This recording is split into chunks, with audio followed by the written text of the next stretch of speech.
Salut tout le monde et bienvenue dans un update lecture avec au programme un thriller et de la romance. Franchement de la romance parce qu'en ce moment je lis énormément de romances, vous le verrez dans cette update lecture parce que j'en ai envie et que c'est fluide, c'est léger et c'est parfait pour cet été. Donc restez avec moi si vous voulez avoir mon avis.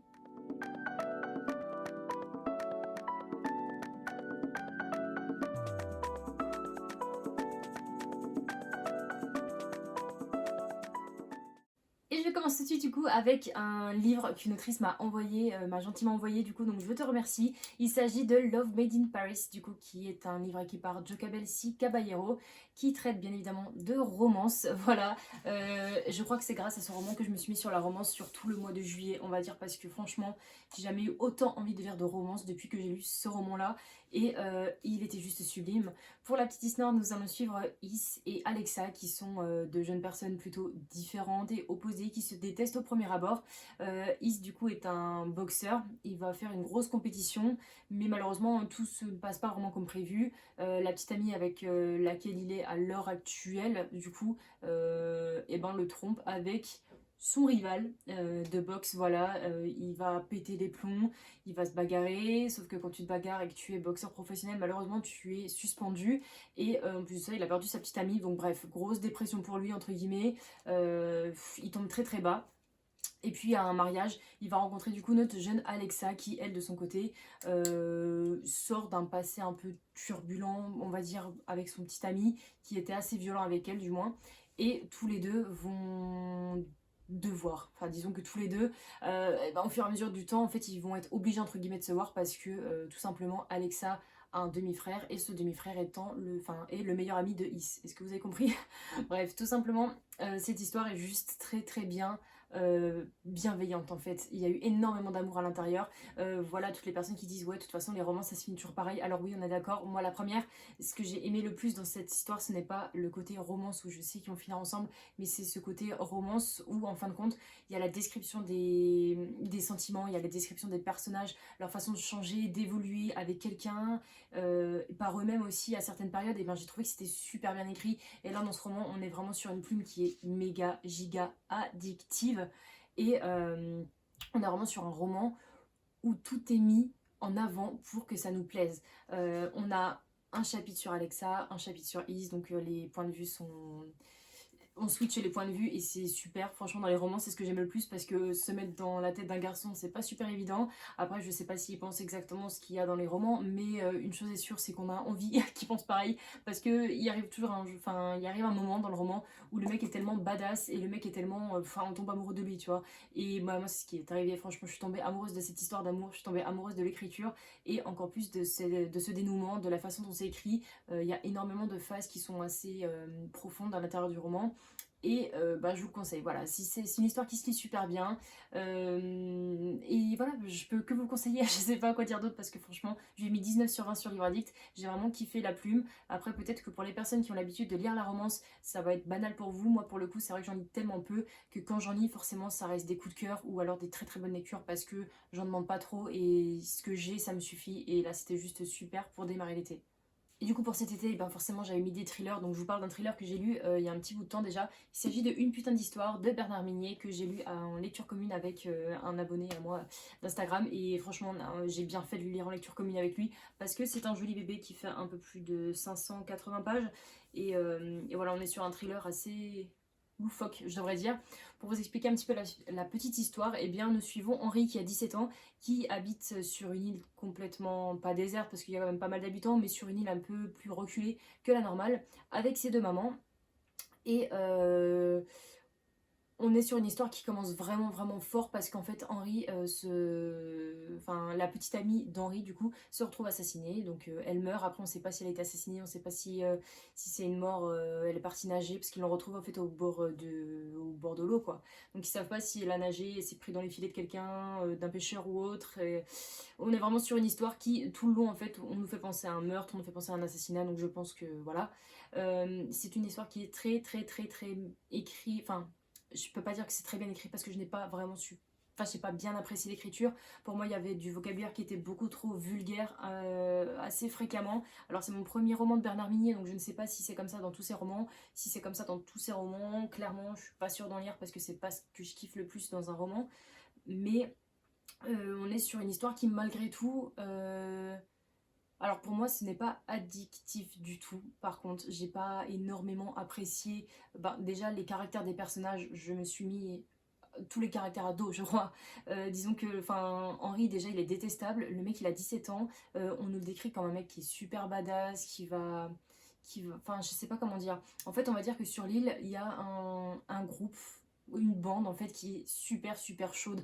Personne va les voir parce qu'en fin de compte si tu les fais chier ils te butent, donc on est clairement sur un truc où t'y vas pas. Le mec a 17 ans, tout le long du livre on nous dit que c'est un mec, c'est un gringalet qui fait pas plus d'1m60 et le mec du jour au lendemain en fait il va là-bas et tout avec ses grands airs, et je me suis dit en fait je trouve que les caractères des personnages et la description des personnages n'étaient pas en raccord avec leur action. Donc ça m'a perturbée, je me suis pas mis dedans tout le long du roman, j'étais là en mode putain mais quand est-ce que ça se termine, parce que c'était vraiment long à lire. Après, mine de rien, l'histoire, si vous voulez des trucs loufoques et si vous voulez qu'on vous retourne le cerveau, eh bien lisez-le. Parce que pour le coup, moi c'est ce que ça m'a fait. Je suis arrivée à la fin, je me suis dit, bah, c'est une blague ou quoi. Parce que j'ai pas été super. Déjà, au niveau du roman, j'ai pas été super emballée. Parce qu'il y a eu des changements de personnages tellement fréquents que je ne savais plus du tout quel personnage je suivais. Donc on va suivre la bande qui est un peu badass, on va suivre Henry, on va suivre des meilleurs amis, on va suivre les parents. Et puis il y a plein d'histoires qui s'accumulent. Il y a des histoires de suspense, comment Henry a été adopté par ses deux mamans, est-ce qu'elle cache quelque chose et tout. On est vraiment dès le début du livre en fait, on est sur un roman rempli de mystères, mais il y a tellement de mystères et tellement de personnages qui interviennent dans ce roman que du coup j'en ai perdu le fil. Même si l'histoire en elle-même, voilà, à la fin, je peux pas dire que c'est cohérent, plus ou moins. Enfin, pour moi, c'était une histoire qui était quand même racontée d'une façon qu'on ne peut pas voir la fin arriver en fait. C'est ce qui m'a un peu dérangé, c'est-à-dire que tout le long du roman, on vous montre un truc et à la fin on dit ben c'est comme ça en fait. Mais il n'y a pas un seul indice dans le roman qui nous dit ok ça va se terminer comme ça. Mais c'est ce qui m'a un peu perturbée parce que je me suis dit, on est dans un... Quand on lit en fait on a envie d'avoir de l'imagination, on a envie de se dire ça se termine comme ça, surtout dans les thrillers, et quand on trouve qui est coupable à la fin on est là en mode putain je suis grave chaud, et là en fait on peut pas le trouver parce qu'il y a zéro indice, on sait rien du tout. Et ça m'a un petit peu froissé, puis d'un côté après c'était très bien joué de la part de l'auteur, attention parce que c'est vrai que j'en lis très très peu des romans où il n'y a pas d'indice du tout, donc ça change un petit peu, je peux pas dire le contraire. Ça m'a un peu perturbée, mais en soi c'est pas un roman que j'ai envie de relire. C'était super long et comme je l'ai dit tout à l'heure, en fait je l'ai lu en lecture commune et mine de rien c'était pas plus mal parce que on se motivait à deux en disant mais t'as compris toi ça? Bah non j'ai pas compris, et en fait on était vraiment deux cons en train de lire un roman qu'on ne comprenait absolument pas. Et arrivé à la fin il m'a envoyé un message, il m'a dit non mais c'est une blague la fin, et je dis ouais franchement je suis sur le cul parce que je m'y attendais clairement pas. Voilà, vous êtes clairement surpris à la fin, ça fait 600 pages, il y a énormément de personnages, si vous aimez ça foncez parce que ça peut vous plaire, mais pour moi c'était un petit peu trop fouillis fouillis pour pouvoir apprécier pleinement la lecture malheureusement. Ok, et ben je passe à une saga que j'ai terminée pas plus tard que... pas plus tard qu'il y a 10 minutes, un quart d'heure on va dire.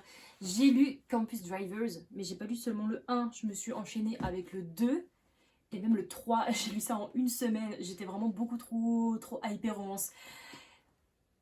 C'était une saga juste... Oh my god, j'ai kiffé de ouf, franchement j'ai kiffé énormément. Je vais en reposer deux parce que du coup ça fait son poids. Alors, les Campus Drivers, c'est écrit par C.S. Quill et c'est publié chez Go Roman. Et on est vraiment sur, sur des romances en fait de mecs qui sont, comme le titre l'indique, ce sont les taxis, on va dire, de l'université. Donc ils ont leur application et voilà quoi, tu réserves ton créneau horaire pour qu'ils t'amènent de là à là, ils le font. Et on va suivre c'est quatre copains qui sont vraiment anti-romance, anti-copine, anti-ci, anti-ça. Et ça va leur tomber dessus, bien évidemment. Donc on va suivre du coup les personnages qui sont super à suivre. Franchement, ce que j'ai aimé le plus dans les trois romances, parce que elles sont assez similaires. On est on est sur des créations de couples totalement loufoques, qui sont complètement barrés. C'est-à-dire qu'ils se lâchent des répliques et des punchlines. C'est impossible de pas rigoler. Moi, franchement, durant les trois romans, j'ai rigolé énormément. Même sur le dernier, j'ai pas trop rigolé. Il y avait beaucoup moins d'humour, mais alors sur les deux premiers, je m'ai franchement explosé de rire. J'en pouvais plus, et c'est vraiment la force de ce roman. Parce que, mis à part la romance qui arrive et qu'on se dit putain, mais embrassez-vous et tout, parce que voilà quoi, on est des jeunes adolescents, quoi. On a envie de romance, on a envie de voir de l'espoir et tout. Et, et voilà, du coup, j'ai adoré. Franchement, c'était une super bonne lecture. C'était super fluide. Voilà quoi. Ça fait un peu plus de 400 pages. Ils font tous un peu plus de 450 pages. Et je les ai bouffés en une semaine, les trois. Donc, c'est pour vous dire à quel point je suis tombée amoureuse de cette romance et des personnages qui sont totalement barrés. Et voilà, bah, un petit peu comme la première romance que je vous ai parlé tout à l'heure, j'ai adoré franchement voir l'évolution des personnages, comment ils ressentent certaines choses. Et voilà, qu'est-ce qui fait que ben, du jour au lendemain, en fait, tu peux te réparer de certaines blessures. On est franchement sur des cas, alors pour le tome 1 et le tome 3, il y a vraiment des cas qui font que et ben, les personnages sont assez froids de prime abord et ça se comprend. Le tome 2 il n'y en a pas forcément. Ou pour moi, c'est pas autant, enfin, c'est un degré en dessous. Mais voilà, je trouve que c'est très bien amené, les personnages sont super sympas à suivre, ils sont marrants, ils sont drôles, ils sont entiers en fait, et c'est ce que j'aime le plus dans ce roman parce qu'on a l'impression de suivre une bande de potes, et c'est cette impression en fait. Et au fur et à mesure, en fait, on évolue avec cette bande de potes avec des créations de couples, et voilà, ce que je kiffe en plus, c'est que dans les 2 derniers tomes, eh ben, on va suivre quand même les personnages qu'on a suivis dans le premier tome, même si c'est en personnage secondaire, et ben, il reste toujours présent malgré tout. Il y a toujours des petites anecdotes qui nous ramènent au tome 1 et au tome 2. Et franchement, c'est kiffant. C'est kiffant et c'est top pour cet été. Donc, si jamais vous voulez lire des romances qui se lisent rapidement, je vous conseille Campus Drivers. Parce que c'est le feu et voilà, il n'y a que 3 tomes. Donc, donc c'est déjà pas mal. Et je crois que c'est la première fois que je termine une saga aussi vite, surtout en romance. Moi, romance et saga terminées. Donc voilà, c'était top. Pour terminer, je vais vous parler du coup de Eve of Van de Giovanna et Tom Fletcher qui est publié dans les maisons d'édition Milan. Et ici, nous suivons du coup une femme qui naît alors que ça fait à peu près 50 ans qu'aucune femme est née sur Terre. Donc ils vont essayer de la préserver au maximum dans un genre de dôme. Et voilà, elle va grandir dans ce dôme et tout, et on la suit à l'âge de 16-17 ans. Donc on prend sa vie à partir de cet âge-là. Et notre personnage principal qui s'appelle Eve, du coup, va avoir pour mission, on va dire, de sauver le monde, essayer de créer, de procréer, pour pouvoir un peu sauver l'humanité, sauver les hommes et tout. Donc elle est énormément gardée parce qu'en fin de compte, ça fait des années que les hommes n'ont pas vu de femme et ils sont en mode chacal en la voyant. Donc leur principal intérêt à ces personnes qui protègent Eve et les alentours, eh bien c'est tout simplement d'essayer de sauver l'humanité en protégeant Eve au maximum.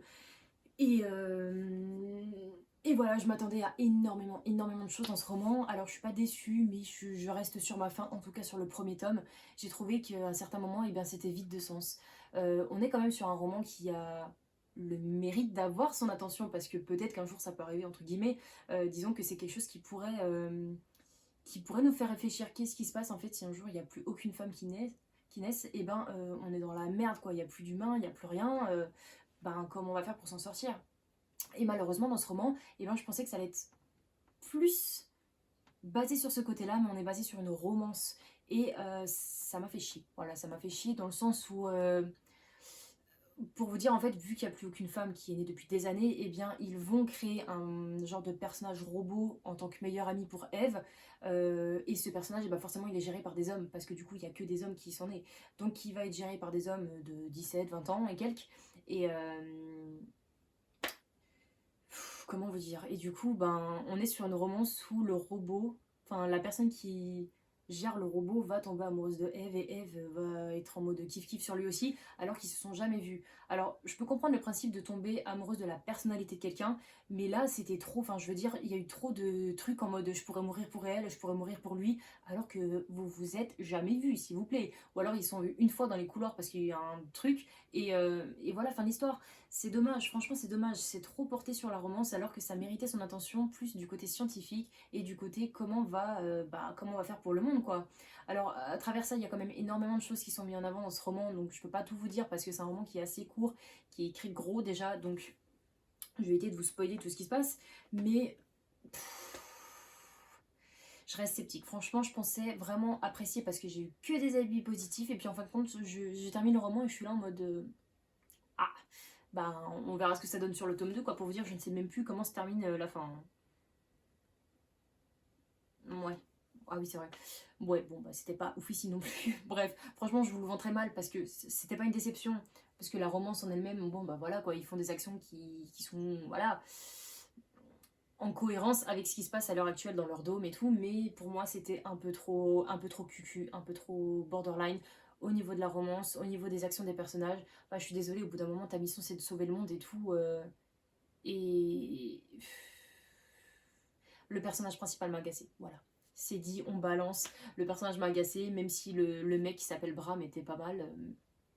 En soi, j'ai trouvé que ça manquait énormément de choses et dans ce roman, je suis un peu sceptique. Voilà, j'espère juste que le tome 2 va être meilleur. Je sais pas s'il y a un tome 3 ou pas d'ailleurs, mais j'espère que le tome 2 sera vraiment, vraiment en mode plus haut pour pouvoir rattraper tous les raisons scientifiques et tout ce qui se passe et tout pour qu'on n'a pas eu dans ce tome 1 parce que je suis restée sur ma fin, en tout cas sur le contenu. Si vous voulez des romances, foncez, mais si vous voulez vraiment savoir au niveau de l'humanité et tout, franchement, passez votre chemin parce qu'on n'a pas vraiment d'informations dessus. Et voilà, du coup, cette lecture est maintenant terminée. J'espère que ça vous aura plu, j'espère que mes avis sont assez complets, on va dire. On est vraiment basé sur de la romance, sur cette lecture. J'essaierai de faire un petit peu plus diversifié la prochaine fois parce que du coup, j'en ai quand même pas mal en attente de lecture. Et ça s'accumule énormément, mine de rien, ça s'accumule beaucoup même. Donc voilà, n'hésitez pas à me dire quelles ont été vos dernières lectures. Est-ce que c'était des bonnes lectures? Est-ce que vous avez été déçus de certains romans ces derniers temps? Voilà, n'hésitez pas à partager avec moi en commentaire. Et je vous dis à la semaine prochaine, bien évidemment, pour une toute nouvelle vidéo. Ciao ciao!